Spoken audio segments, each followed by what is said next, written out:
Hola, salut à tous.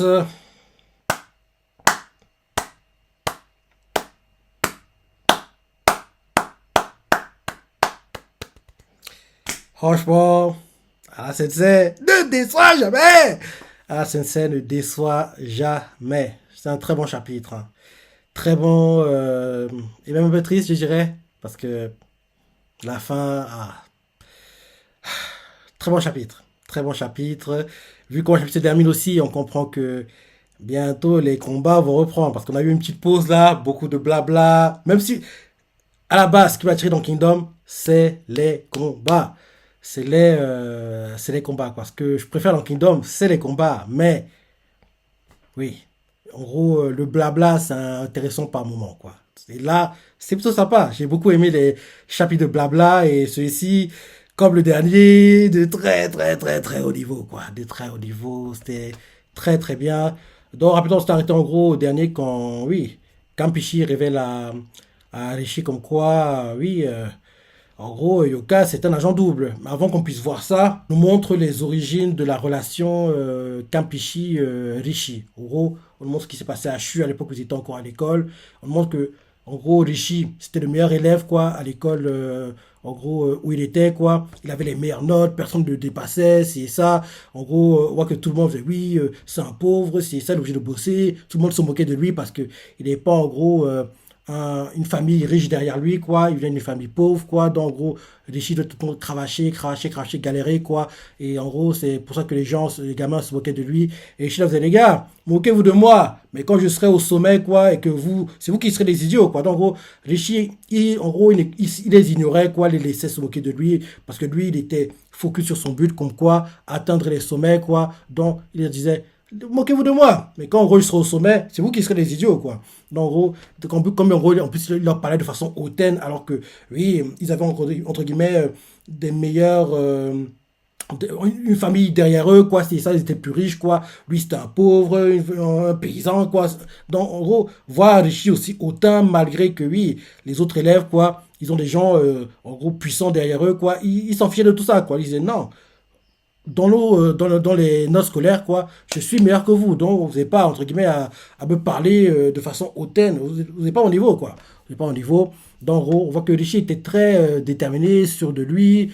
Et en gros, oui, il avait peur de rien, quoi. Il avait peur de rien. Quand il parlait comme ça, d'un coup, un gars entre dans la pièce. Un gars fait, oui, un truc de dingue vient de se dérouler. On a un nouvel élève qui arrive. Et il a fait un score parfait à l'examen. Ils sont choqués d'entendre parfait parce que Rishi a fait une erreur, quoi, à l'examen. Donc, c'est ça qui disait qu'il avait la meilleure note jusqu'ici. Et là, quelqu'un n'a pas fait d'erreur du tout. Choqué d'entendre que quelqu'un a battu les scores de Rishi, quoi. Donc, en gros, ils se demandent qui c'est. Le gars qui est entré leur apprend que oui, c'est un gars de la famille royale, plus précisément celle de Anne. Les autres sont, ouais, c'est un génie, c'est ça. Faut qu'en gros, on se fasse beau pour le voir, on aille le saluer. Ils vont tous, en gros, se faire beau, quoi. Dès qu'en gros, ils arrivent devant Kampishi, dès qu'ils voient la dégaine du gars, ils sont choqués que ce soit lui, quoi. Parce qu'en plus, Kampishi, quand il parle, il bégaye. Donc, en gros, quand tu vois quelqu'un qui a l'air blasé de la vie, pas intéressé par les choses, vu la tête qu'il a, quoi, la tête qu'il tire. En plus, ça, il bégaye. Derrière, ce que tu pensais de lui, quoi, des a priori que tu avais de lui, comme quoi, oui, famille royale, riche, c'est ça. Donc, derrière, tu dis, donc c'est ça le gars. On voit que derrière, l'enthousiasme des gars a chuté, quoi. Et Rishi, dès qu'il le voit, il le reconnaît parce qu'il le connaissait déjà, quoi. Donc, en gros, on nous montre comment Kampishi a intégré l'école où Rishi était, quoi. D'ailleurs, on revient au présent, on nous reprend par la discussion entre Kampishi et puis Rishi, quoi. Et en gros, Kampishi fait comprendre à Rishi comme quoi que Yoka est au courant, son agent double est au courant et il a laissé mourir Kanki en sachant ce qui allait se dérouler, quoi. On voit que Rishi veut pas y croire, il fait mais de quoi tu parles, c'est ça, moi je connais Yoka, c'est ça, pourquoi tu sors de telles accusations? Et là, on voit que Kampishi lâche pas l'affaire, quoi. Il explique que les forces de renseignement de Han, en gros, sont très très grandes, quoi. Elles sont très grandes, quoi. En gros, ils ont toutes les informations de ce qui se passe dans le monde. Ils connaissent Yoka parce qu'ils ont mené, en gros, une enquête sur lui. Ils ont vu, en fait, que c'est un gars très dangereux. Et, en gros, derrière, pour, en gros, convaincre Rishi que, en gros, ce qu'il sait sur Yoka, c'est vrai, ils donnent des infos que sur le papier, en gros,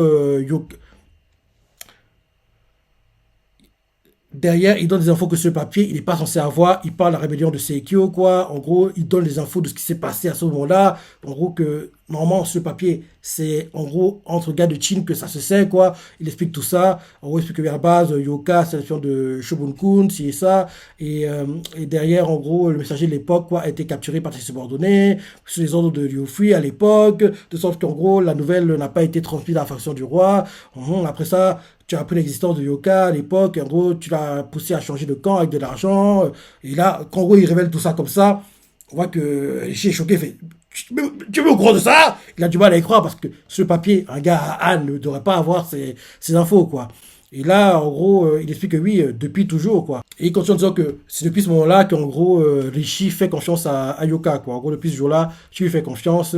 Et en gros, pour encore plus convaincre Rishi que Yoka, faut pas lui faire confiance, quand Rishi fait comprendre à Rishi que Yoka, il bosse pas seulement pour Jao, hein. Il bosse aussi pour Wei, pour Shu et pour Chi. Donc, ça choque encore plus les chics comme quoi, en gros, Yoka bosse pour quatre autres États en simultané. Il explique qu'en gros, il a promis à tous les autres États, quoi, à toutes les autres nations de trahir Chine et de travailler pour elle pour avoir en gros beaucoup d'argent et pour suivre ses missions. Et il explique qu'en réalité, sur le papier, en fait, il n'est pas agent double, il est plutôt agent quadruple. Il est plutôt agent quadruple. Et en fait, là, actuellement, c'est même très compliqué de savoir, en gros, pour quelle nation Yoka bosse vraiment. Mais ce qui est sûr, c'est qu'il bosse pour Shu, Wei, Chi et Zhao, en plus de Qin. Donc, en gros, il bosse pour tout ce monde-là, quoi. Donc, c'est pas un gars fiable. Et en gros, d'après les informations qu'ils ont eues sur lui, quoi, Yoka est un subordonné de Riboku depuis environ un an. Depuis environ un an, on voit toujours que Rishi veut pas y croire, mais quand Pichi lâche pas l'affaire, il insiste, hein, il fait, en plus de ça, Yoka est subordonné un peu partout, quoi, dans tous les états, qui gèrent les choses pour lui, et c'est lui à la tête du groupe, quoi, qui gère les informations, quoi. Donc, en gros, oui, c'est depuis ce moment-là qu'on le surveille, et en gros, on sait qu'il est très dangereux. C'est l'un des hommes les plus dangereux de Chine, et franchement, vous avez fait une grosse erreur de nourrir un tel monstre chez vous, quoi. Donc, vous avez fait une très grosse erreur, quoi. Donc, on voit clairement que Rishi veut pas y croire, mais vu comment ils sont numérés par Kampichi, il sait que c'est la vérité. Il sait que c'est la vérité, il n'a pas le choix, quoi. Et en gros, derrière, Rishi repose la question, Yoka, sait-il vraiment à propos du piège de Riboku et l'a tué à dessein? Kampichi lui fait comprendre que c'est certain. Et que Yoka est passé du côté de Riboku il y a un an après s'être caché auprès de Kakukai, quoi. Donc c'est comme ça que ça s'est déroulé, quoi. Et là, on voit que, oui, Rishi est dépité, on le voit qu'il frappe le sol, énervé, quoi. Il fait, comment as-tu osé, cet enfoiré, c'est ça, je vais l'arrêter immédiatement. Quand il dit ça, je me dis que ce papier, il doit l'arrêter, c'est vrai. Mais ce serait mieux qu'il le laisse partir. Parce que maintenant, on sait qu'en gros, c'est un espion, on peut pas lui faire confiance. Laisse-le, entre guillemets, foutre le bordel entre les différents autres États, quoi. Parce que maintenant, il ne peut plus, entre guillemets, avoir d'infos sur ce qui se passe à Chine. Mais par contre, il va continuer, entre guillemets, à mettre des bâtons dans les roues pour les autres États entre eux, quoi. Donc, en gros, ce serait mieux qu'il les laisse partir. Yoga continue son rôle d'espion pour les différents autres États, quoi. Il fait que les différents États, quoi, se mettent du bâton dans les roues, quoi. Et derrière, Chine prend en profiter pour, en gros récupérer, en gros, les choses après qu'il y ait les combats, quoi. Donc, je me dis que laisse-le partir, quoi. C'est vrai que ce serait bien que tu le captures, tu le tortures, si et ça, mais là, maintenant, tu sais qu'il est plus utile, quoi. Laisse-le partir. Comme ça, il peut continuer son rôle d'espion, mais par contre, il ne pourra plus le faire à Chine, quoi. Il pourra seulement le faire entre les autres États, et sachant qu'à la base, il a en gros vendu ses services, quoi, en disant que oui, il a en gros détruit ce qui se passe à Chine, si et ça, les autres États vont moins lui faire confiance aussi parce qu'il ne pourra plus vraiment trop avoir d'infos sur ce qui se passe à Chine, quoi. Donc, laisse partir et laisse les autres États s'occuper de lui, entre guillemets. C'est ce que je ferais, mais bon. Là, vu comment Rishi réagit, c'est normal, très énervé, il s'en veut parce que oui, c'est un gars en qui il avait confiance, quoi. Donc là, on va, comme je vais comprendre à Rishi que oui, va l'arrêter, parce que oui, là, logiquement, vu que tu vas rencontrer, c'est sûr que il doit penser que je t'ai révélé sa vraie identité, quoi. Donc, il y a de grandes chances que il est en train de fuir, quoi. Il se prépare à partir, quoi. Donc, dépêche-toi d'aller le capturer. Et là, on voit, oui, je sais, c'est bon, pas besoin de me dire ce que je dois faire. Oui, et là, on voit que Rishi fait, oui, Kampichi. Il veut poser une question à Kampichi, quoi. Parce que oui, il comprend pas pourquoi Kampichi est devenu, en fait, espion, quoi. Il fait, oui, je voulais pas avoir ce genre de conversation avec toi, mais explique-moi. Pourquoi, en gros, toi qui étais en tête de classe, pourquoi, en gros, toi qui étais, en gros, le meilleur pour que tu entres à l'école de Junchi, quoi, tu as obtenu le diplôme avec la meilleure note, c'est ça. Comment comment tu peux devenir en gros un espion, quoi. Explique-moi, je comprends pas. Je comprends pas. Pourquoi tu es en train d'unité de renseignement? Qu'est-il arrivé? Après, tu s'en retourné à Anne. Explique-moi, c'est ça. Et là, Kampichi fait comprendre que, justement, il s'est rien passé. Et Rishi comprend pas. Et il explique que même si j'essaie de faire qu'il soit mon retour, à Anne, je peux rien faire. Je peux rien faire parce que Anne est très influencée par les doctrines confucéennes, quoi. Et même si j'essaie de me battre, je suis pas doué avec les mots, quoi. Tu vois bien, quand je parle, je bégaye, c'est ça. Donc derrière, dès que je parle, les gens me prennent moins au sérieux directement, quoi. Donc derrière, c'est compliqué pour moi. C'est compliqué pour moi. Donc, comme en gros, je pouvais pas, entre guillemets, jouer un rôle actif dans en gros, la politique, quoi. J'ai décidé de continuer d'étudier, j'ai étudié le droit, je continue d'étudier, mais à force d'étudier, oui, on peut pas étudier éternellement. Dès que j'en ai marre d'étudier, je me suis intéressé au renseignement, parce que oui, je voulais en gros savoir ce qui se passe dans le monde, si et ça. En gros, c'est comme ça que ça a commencé, quoi. En gros, je voulais avoir les infos sur ce qui se passe dans le monde, quoi, dans les différents états, parce que oui, j'ai par curiosité, quoi.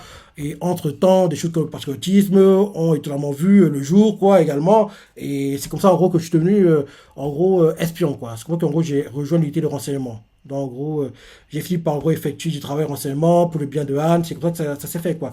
À la base, c'était juste, en gros, par curiosité, pour avoir des infos sur le monde, quoi. Mais petit à petit, le patriotisme a pris le dessus. Il commence à travailler pour Anne, quoi, pour, en gros, donner des infos, c'est ça. Mais c'est parce qu'en fait, il s'est rien passé, justement. Et là, derrière, on voit Rishi très déçu. Il fait, oui, tu pourrais être puni à cause de cela. Maintenant, tu pourras plus retourner à l'entour de sécurité. Et on voit que Kampichi est en paix, quoi. Il fait, on n'y peut rien. C'est comme ça. C'est comme ça, quoi.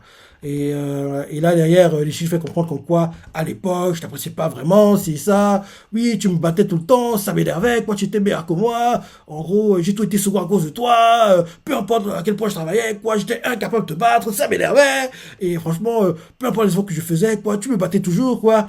Et là, on voit que Rishi, c'est à le point de frustration, quoi. Et là, derrière, il est énervé parce que quelqu'un d'aussi talentueux que Kampichi, oui, quelqu'un qui a un talent inégalé comme Kampichi n'a même pas pu obtenir un poste important à la cour de Han, alors qu'il y a des moins que rien, des gars qui sont nuls, qui n'ont pas de talent, quoi, qui réussissent à avoir des rôles importants en fait dans la cour à cause de la famille puissante derrière eux, quoi. Donc on voit que ça l'énerve parce qu'en plus lui, Rishi, il a dû bosser, il travaille toute sa vie, quoi, pour atteindre le niveau qu'il a. Donc voir que des gars, des privilégiés, quoi, juste parce que leur famille est puissante, ils ont des rôles importants à la cour, ça l'énerve encore plus, quoi, sachant qu'un gars comme Kampichi est très compétent, quoi, mais il peut rien faire à cause des doctrines à Anne, et aussi parce que, oui, les politiciens, il faut savoir parler, quoi, et il peut pas trop parler à cause du bégaiement qu'il a, quoi, donc c'est ça, et quand il parle du fait que, oui, famille puissante, c'est ça, ça fait penser au drama historique que je regarde souvent, parce que,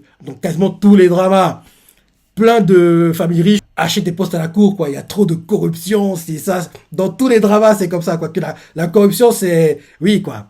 Pour avoir un poste, tu dois payer, c'est ça. C'est toujours comme ça, quoi. Dans tous les dramas que je regarde, ça se passe tout comme ça. Il y a beaucoup de corruption à chaque fois, quoi. Beaucoup de corruption. Donc, voir les Rishi parler comme ça, famille puissante, c'est ça. Des gars qui n'ont pas, en gros, le talent de Kampichi ont des rôles importants facilement, quoi. Parce que oui, la famille est puissante, il y a la corruption qui règne, c'est ça, ce genre de choses, quoi. Donc, on voit comment que ça énerve Rishi que son ami, en gros, n'ait pas pu, en gros, s'en sortir et faire des choses importantes dans sa vie. Parce que oui, si Kampichi n'est pas le bégaiement, il aurait pu devenir un grand chancelier dans n'importe quel état, quoi, et graver son nom dans l'histoire, quoi. C'est ce que Rishi pense de Kampichi. Kampichi se lève et explique à Rishi que parce que j'ai le bégaiement, je n'ai pas eu à parler avec les autres et j'ai pu me concentrer sur mes écrits, quoi. Et j'en ai laissé beaucoup derrière, quoi. Donc, franchement, même si je n'ai pas pu faire les choses, en gros, laisser mon nom dans l'histoire en tant que chancelier, j'espère pouvoir le laisser avec tout ce que j'ai écrit, quoi, et en gros, perpétuer mon nom auprès des prochaines générations avec les écrits que j'ai laissés, quoi. Donc, c'est comme ça qu'il espère laisser son nom dans l'histoire. Et on voit Rishi frustré, il fait, mais ça ne te dérange pas? Et on voit que, comme il fait, c'est bon. On peut rien y faire, quoi. J'ai mis chaque partie de moi dans les mots que j'ai écrits, donc le plus important, c'est mes écrits, quoi. Même si j'ai pas pu être un chansonnier important, au moins, j'ai laissé pas mal de traces écrites de ce que je pense, quoi, qui pourrait être utile pour les prochaines générations. C'est le plus important. On voit clairement qu'il est en paix, quoi. Il est en paix. Et quand tu entends parler, il parle comme quelqu'un qui va mourir. Il parle comme quelqu'un qui va mourir. Et derrière, il fait, oui, Rishi, actuellement, là, tu expliques comme quoi, oui, je te battais tout le temps, je mettais le bâton dans les roues, c'est ça, que je t'énervais en cours. Mais Rishi, laisse-moi t'expliquer pourquoi tu n'as pas été capable de me vaincre une seule fois pendant notre passage à l'école du maître Junshi. Rishi, curieux de savoir, il attend la réponse. Il explique qu'il a essayé de donner le meilleur de lui-même parce que, justement, il se disait qu'il ne devait pas perdre, en gros, contre Rishi, quoi. En gros, quand il étudiait, il y mettait tout son cœur, son âme, il mettait tout ce qu'il a, quoi. En gros, il faisait tout, quoi. Il étudiait comme si sa vie en dépendait, quoi. Donc, on comprend clairement que ce qui a fait que Kampishi soit meilleur que Rishi, c'est Rishi. Ce qui a aussi fait que Rishi se rapproche de Kampishi comme ça, c'est justement Kampishi. Donc, en gros, les deux sont tirés vers le haut, quoi.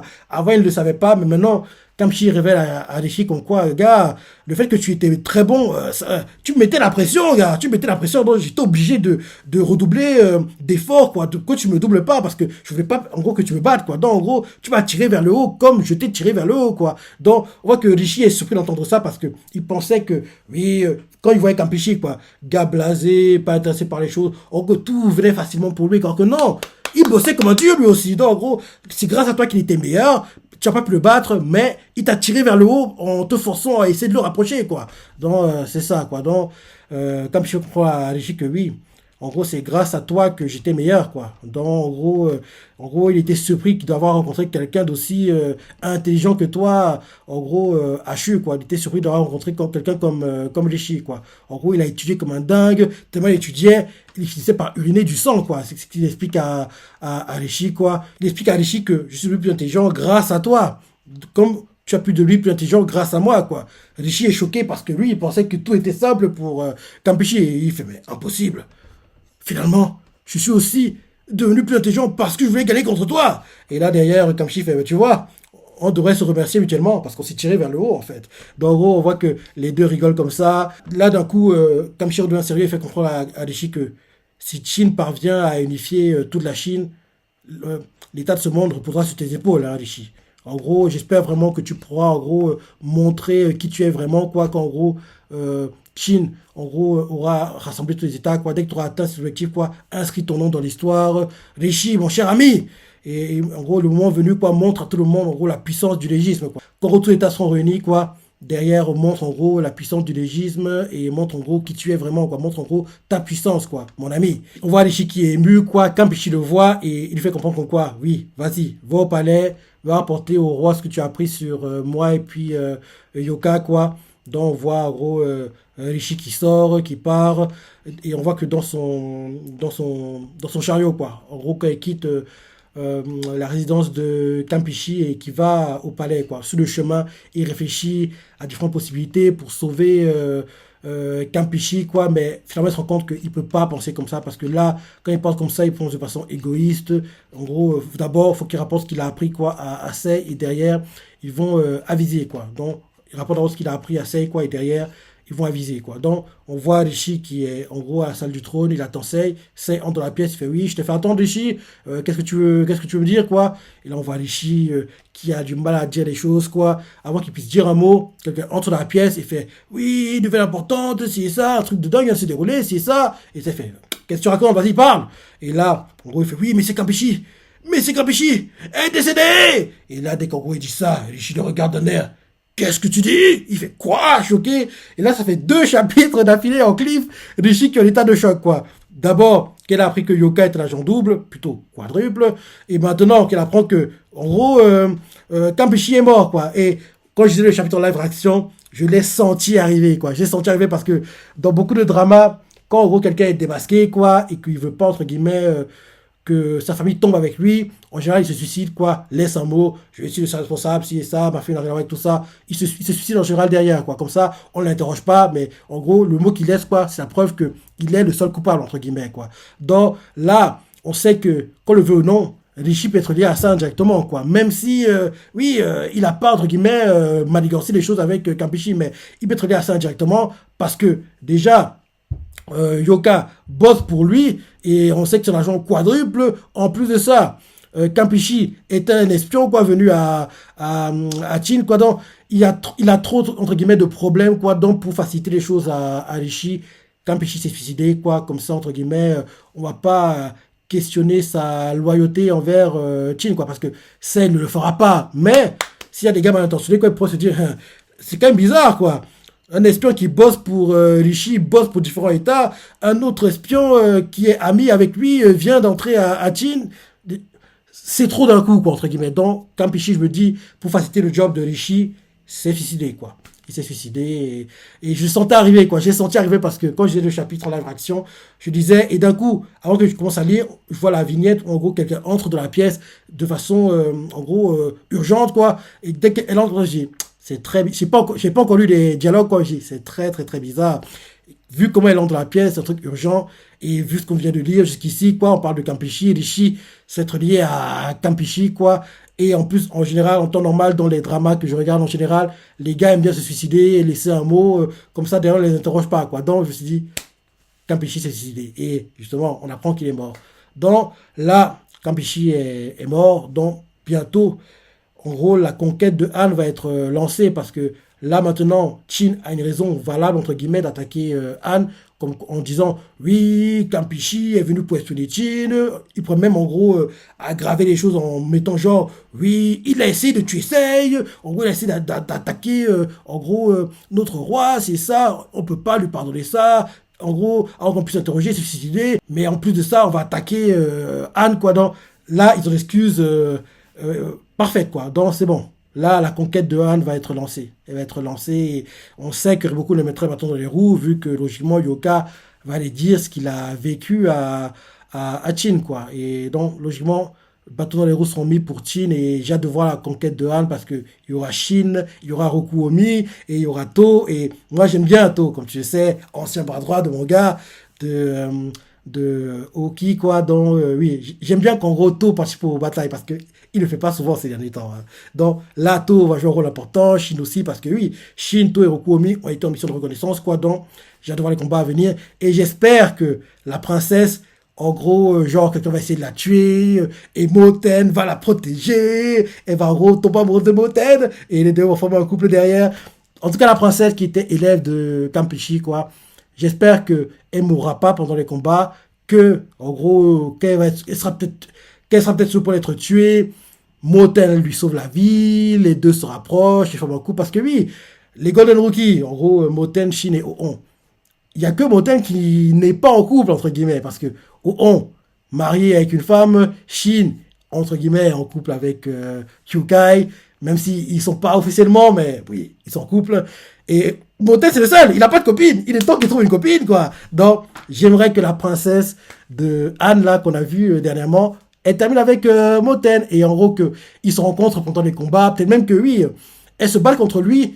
Et à un moment, en gros, je sais pas, Rikusen ou Aizen veut la tuer, quoi. Et Moten fait non, la tue pas au départ. Il la prend en otage. Et au fur et à mesure que le temps s'écoule, quoi, il se rapproche et il tombe amoureux. Enfin, je sais pas. Il y a souvent des scénarios comme ça, quoi, dans les dramas, quoi. Genre, la fille est prise en otage au départ, derrière, à force de vivre avec, en gros, le gars qui a pris en otage, quoi. Il se rapproche, commence à former un couple, et finalement, elle est prise en otage, quoi. Ils deviennent un vrai couple. Ça se déroule par moments comme ça dans les dramas. Peut-être qu'ils vont faire ça, je sais pas. Mais en tout cas, la princesse, faut qu'elle termine avec Moten, parce que, au fond de moi, j'ai envie que ce soit Shin, mais Shin est déjà pris.